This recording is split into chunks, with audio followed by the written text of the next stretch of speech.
128 anos após a proclamação da República, as memórias desse tempo parecem esvair no mar das multidões. A história, distorcida e manipulada, ensinou na escola que Dom Pedro II era apenas um velho cansado e que a República era a salvação definitiva para livrar o Brasil de uma família monarca que vivia no ócio em palácios no Rio de Janeiro enquanto o Brasil afundava. Mentiram para você. Em breves palavras, vou contar para você o quão honrado e maravilhoso foi Dom Pedro II e como sua capacidade intelectual levou o Brasil daqueles dias a um auge jamais visto antes ou depois. Este é o quadro Spin-Off, um quadro especial no canal onde contamos histórias de coisas diferentes e que não possuem relação com videogames. Seja bem-vindo, você está na casa do jogo antigo.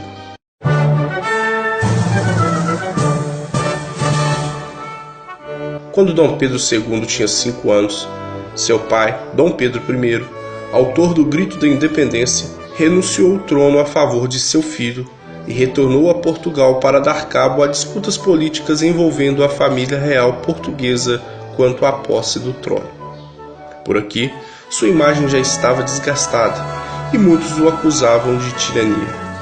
No entanto, a ascensão de Dom Pedro II trazia nova esperança e fôlego para o Brasil. De acordo com a lei brasileira, o jovem imperador só podia assumir seu posto quando completasse 18 anos. Desta forma, a partir dos seus 5 anos, ele foi preparado para uma grande missão que mudaria para sempre o destino do Brasil.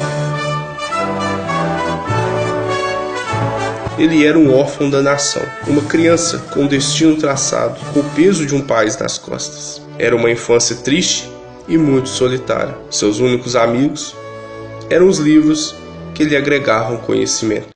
Ele era genial, falava 17 idiomas correntemente. Vê as qualidades dos seus filhos, as boas iniciativas estimulam. Vê suas debilidades, protege. Vê seus erros, afetuosamente corrige. Exatamente assim o imperador governava o país.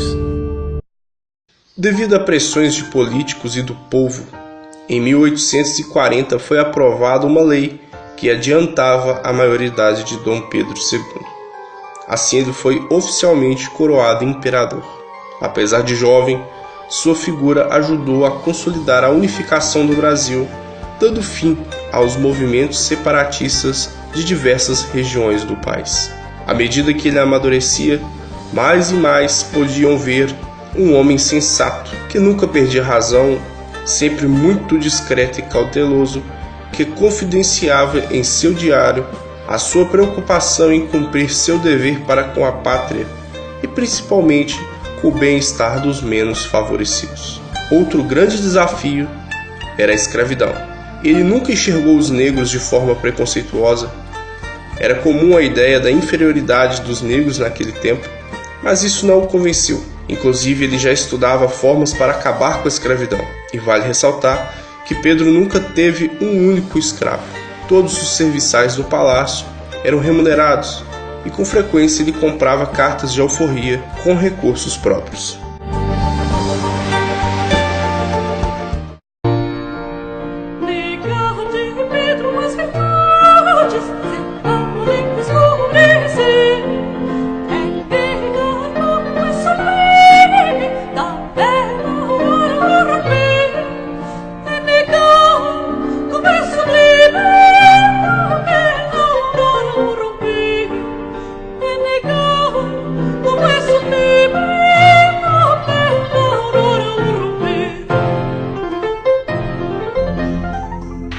Em uma monarquia parlamentarista, o imperador não é absoluto, apesar de deter grande poder no governo. Dom Pedro II agia de forma suprapartidária, fortalecia o país, levando-o a se tornar uma potência.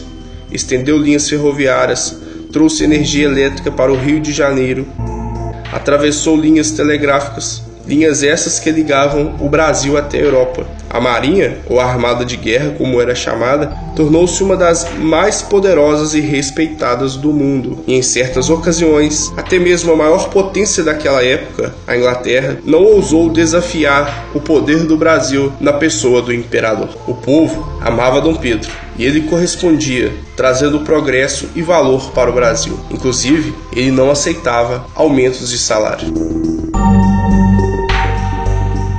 Uma nação não é uma empresa.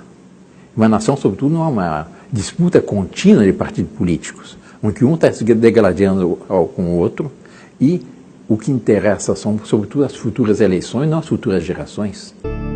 É que nós temos o direito de aumentar um imposto antes de fazer todas as economias possíveis para não sobrecarregar o povo. Isso é uma boa lição para os chefes de Estado atuais. Em seus registros pessoais, ele sempre manifestava preocupação com a educação. Segundo ele, a verdadeira liberdade era conhecimento, e ele almejava isso para todos os brasileiros.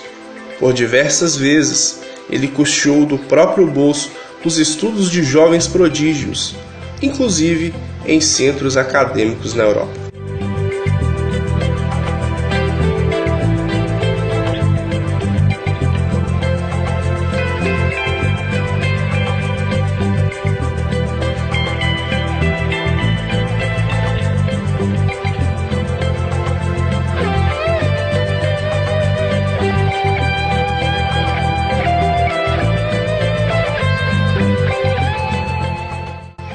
Prefiro perder a coroa a tolerar a continuação do tráfico de escravos. Essa atitude culminou na queda do imperador. Dom Pedro II, um ano após citar essa frase, conseguiu cumprir talvez o maior sonho de sua vida. Trouxe através da Lei Áurea, assinada pela princesa imperial regente Isabel em nome de seu pai, a libertação dos negros, colocando-os em nível de igualdade e dignidade na pátria brasileira, vencendo assim uma dura oposição parlamentar e principalmente de um partido pequeno, porém com pessoas muito influentes, o Partido Republicano. Tenho um espírito justiceiro e entendo que o amor deve seguir estes graus de preferência: Deus, pátria, família e indivíduo. A abolição da escravidão levantou a ira dos republicanos e de muitos homens de alta patente no exército, pois eles possuíam fortes ligações com o latifúndio. O auge dessa fúria deu-se ao fato de Dom Pedro II, agora um senhor bem idoso com mais de 60 anos, levantar a hipótese em estudar uma forma de criar títulos de indenizações e repatriação de terras para dividi-las com os ex-escravos, pois ele acreditava que era necessário e justo dar apoio e estrutura aos ex-escravos, a fim de que eles pudessem começar uma nova etapa em suas vidas. No dia 15 de novembro de 1889, grupos elitistas, latifundiários e parte dos militares efetuaram um golpe de Estado. Importante ressaltar aqui que não houve nenhuma participação da população. Assim, destituíram do trono um homem justo, íntegro e honesto, proclamando a República e selando o fim do Império do Brasil. Ele não quis retalhar. Muitos políticos e militares queriam luta, mas Dom Pedro II não permitiu nenhuma reação, pois, segundo ele, seria uma lástima uma guerra civil entre brasileiros e, como consequência, derramamentos de sangue. Mas Deodoro, sabendo que o imperador, durante seus 49 anos, nunca havia tido a preocupação de acumular nenhum pecúlio, saía praticamente com a roupa do corpo, o exílio, mandou um emissário lhe oferecendo uma dotação de 5.000 contos de réis para ter um exílio dourado. Era muito dinheiro. Seria o equivalente a 4.500 quilos de ouro. Então não posso aceitar que nenhum brasileiro tem o direito de tocar em um vintém do Tesouro Nacional sem autorização do Parlamento.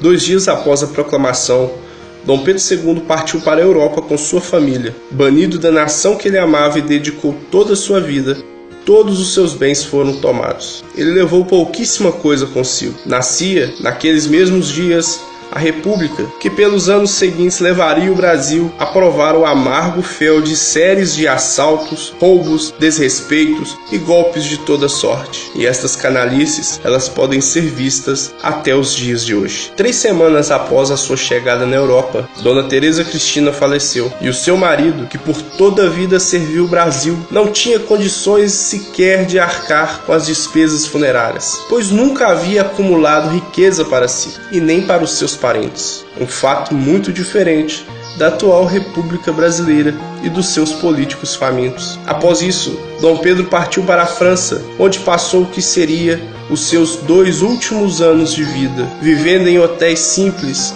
e sendo ajudado financeiramente pelos seus leais amigos. Eram dias muito tristes, onde o imperador lamentava em seu diário sobre a infelicidade de não poder voltar para o Brasil.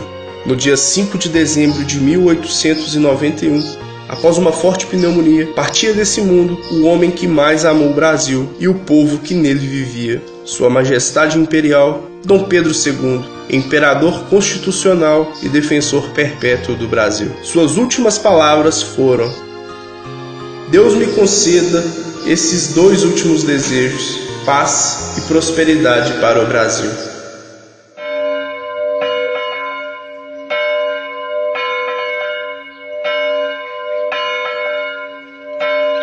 Em sua última fotografia, no leito de morte, repousa o imperador, abaixo de sua cabeça, um livro, simbolizando que mesmo após a morte, sua mente repousaria para sempre no conhecimento.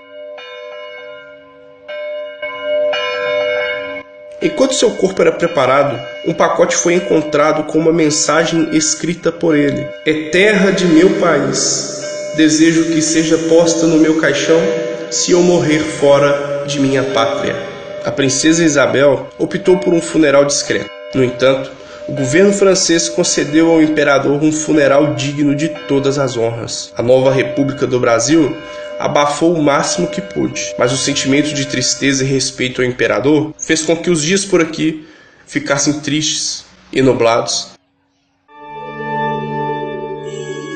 A história da República foi prostituída, esquecida, distorcida, e hoje os nossos jovens se inspiram em supostos heróis, em revolucionários, em músicos e em toda sorte de pseudos intelectuais e acabam por ignorar as suas origens, desconhecendo que o maior herói de todos tinha sangue verde e amarelo.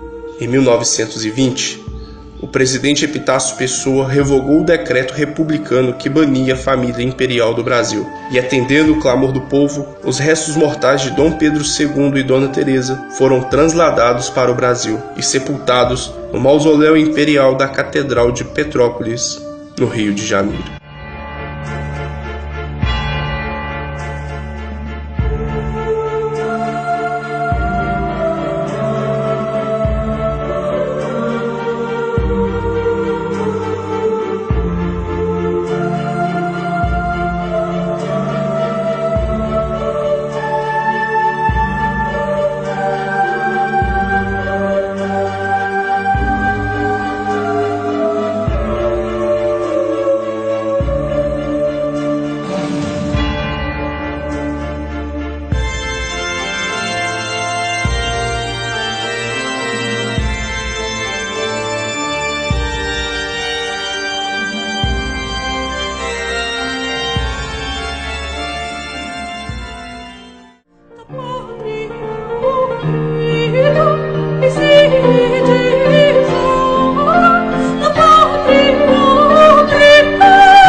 Do Amazonas até o Prata.